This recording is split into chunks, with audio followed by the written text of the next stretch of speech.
Alex and I writes write as well as your too, because visual art. that's Excuse me. true. That's true. Grace has it exactly right.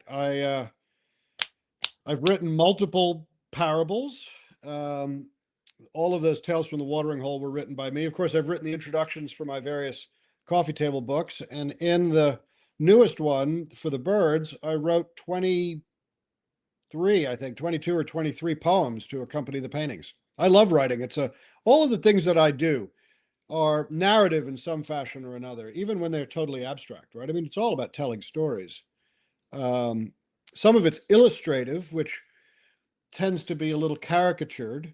So I try to stay as far away from that as I can, unless I'm doing it for the purposes of accompanying the stories that are for the kids' books from the Tales from the Watering Hole.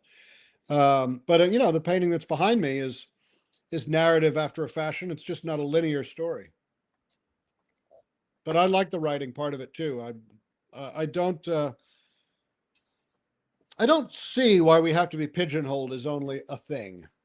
If I was once described, actually, back when there was artistic commentary, um, art critics and that sort of thing, and people, me in particular, had an exhibition, and an art critic would come and they'd write a review.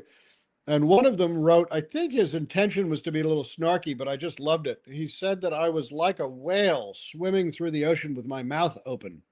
And he meant that as criticism, that I was taking in too much and putting too much out.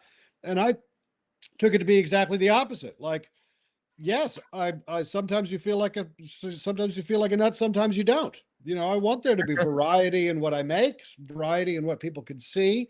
It keeps me fresh in the doing of it. And hopefully it keeps it fresh in the eyes of my collectors and the people who read my books and see my work. I want there to be a development.